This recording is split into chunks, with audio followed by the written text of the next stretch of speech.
So, take a lesson from me and be very, very careful with sandpaper. Hi, I'm Christian Barman, I'm the car enthusiast, and today I want to show you how to properly debadge your BMW or whatever car you have. This is a 335i xDrive, so it has this 335i badge here, and it has two xDrive badges, one on either side in front of the front doors. Some xDrive models just have an xDrive badge to the left of the BMW roundel emblem on the back. But this one has 3 badges in total. Well, I guess 1, 2, 3, 4, 5, 6 in total. So I just want to show you how I do it. This is my third BMW to remove the emblems, and let's get started. So obviously this area of the car has not seen daylight in quite some time. It is pretty filthy over here.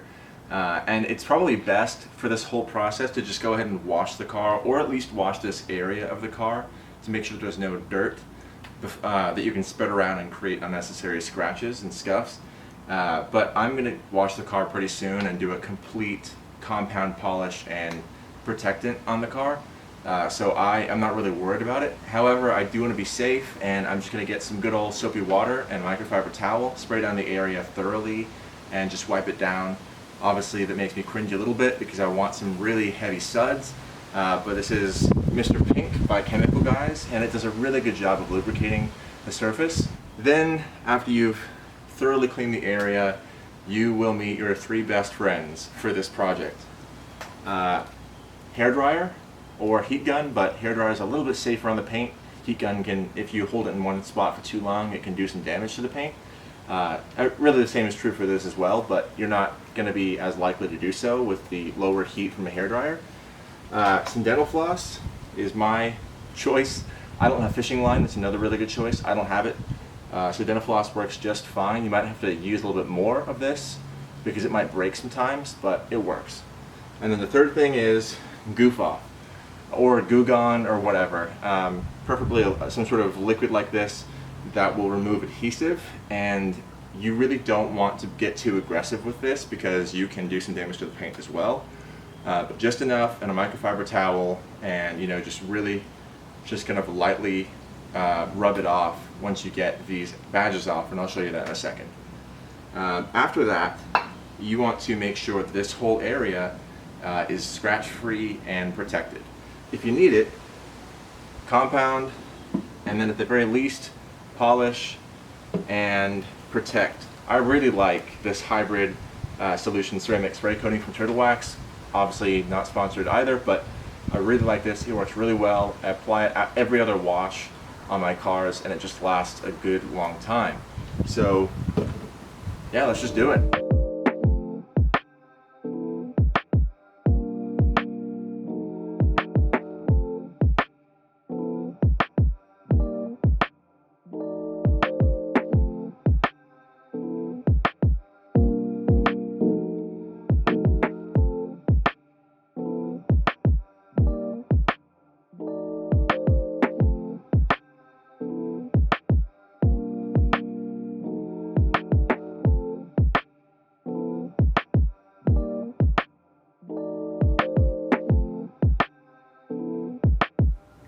Alright, then on to dental floss. See if we can get this started. Wow, that worked really easily.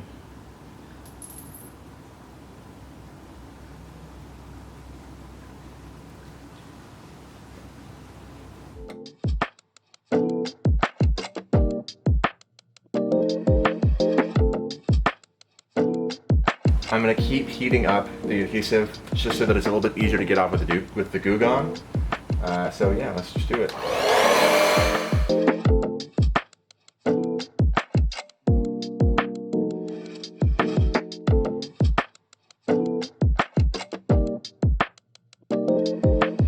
Alright, now you want to grab a microfiber towel and some Goo Gone or Goof Off or whatever you have, and just get some on the microfiber towel.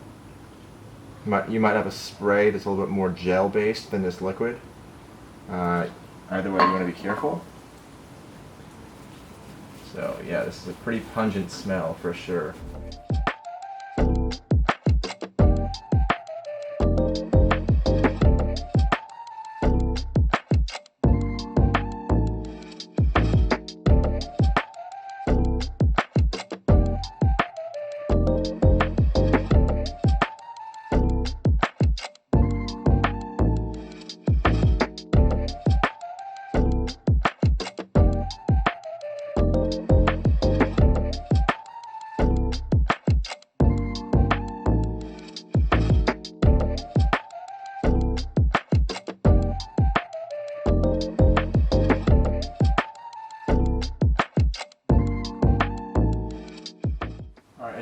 to tell, there's a bit of an outline for the 335i back here. Just the paint is not quite level, and it's actually a tiny bit different in shade, and that's just because the paint underneath the actual badge is original and hasn't been, obviously this is an original paint color as well, but this paint just has not been touched because it's been covered up by that adhesive forever. And the paint that's visible to the world and has been for the last 10 years or so has just oxidized a little bit, or has contaminants in it, or whatever it may be. But you want to change that, and that's where the polish and compound come in. I'm just going to go ahead and straight to the compound.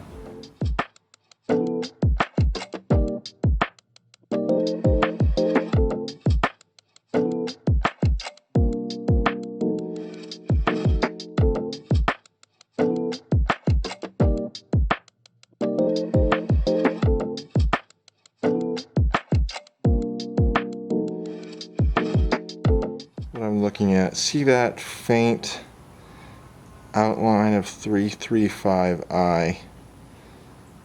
I just cannot get that out with the compound, and it wouldn't be a car video if everything went smoothly. So I'm gonna go grab my dual action polisher and see if that'll do the trick.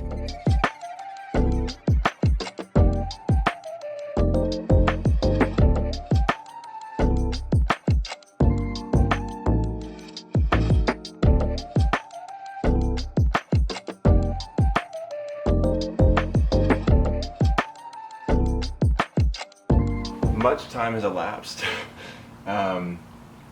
but basically the polisher that I have with the compound did not work. So I went and bought some 1500 grit and 2500 grit sandpaper. I tried both of those, and of course you want to work less aggressive to most aggressive if you have to, just to make sure that you're not going any further than you need to actually get the job done. So I started out with 2500, nothing happened. Then moved on to 1500. It was good, but not complete. As you can see, that there's still the 335i on the back of the car. So I went back to the store a second time and picked up a 1000 grit sponge. So both sides have 1000 grit sandpaper on them. This is as far as I'll go. I'm not going to go any more aggressive than 1000 grit sandpaper. You really shouldn't on clear coat. What I'm going to do is just grab my bottle of soapy water, lubricate the surface a bunch, make sure we're all good there. Now this is wet sanding, so the obviously sandpaper is going to get wet. You want to spray the sandpaper and get that soaked. Make sure the surface is sufficiently wet, and you want to do side-to-side motions. What I like about the sponge is that it gives you even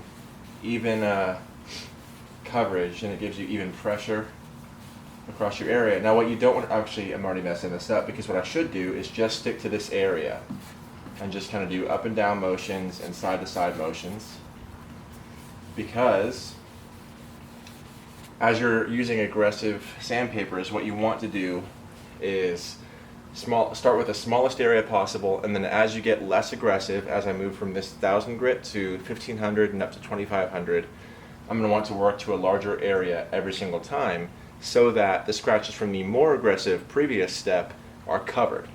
So by the time that I'm done polishing with actual ultimate compound polish from Meguiar's, I'm probably going to have here to polish.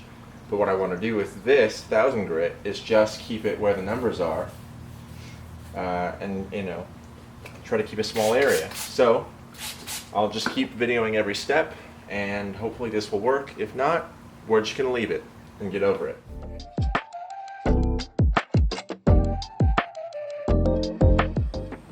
So take a lesson from me and be very, very careful with sandpaper, because theoretically, know what I'm doing.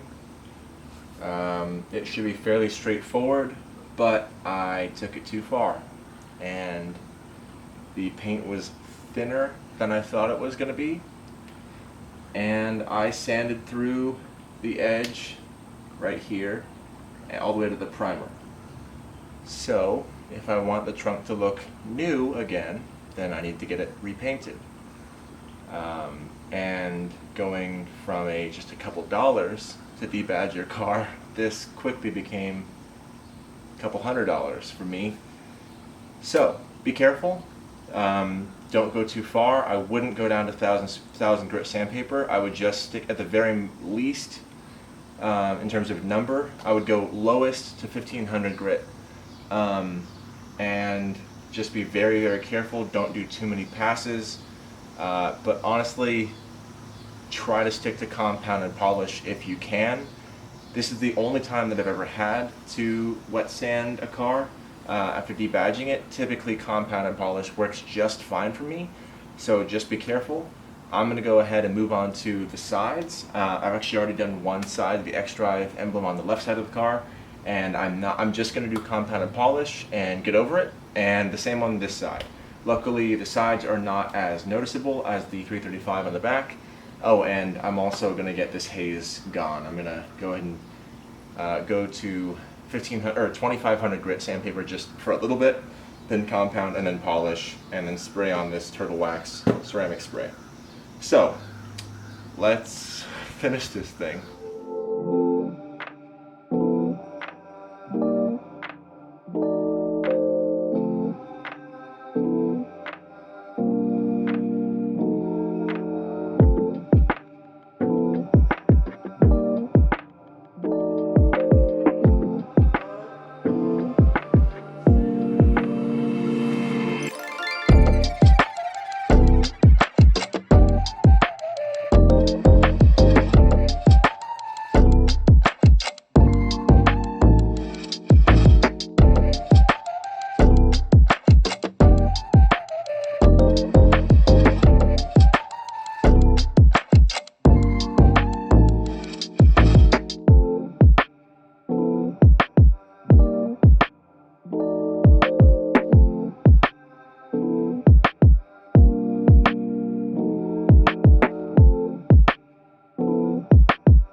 It isn't too terrible that I sanded through the paint on the trunk, because I need to get the front bumper and the rear bumper repainted, as well as a couple of things that I want painted body color that I'm going to be using to modify the car in coming videos.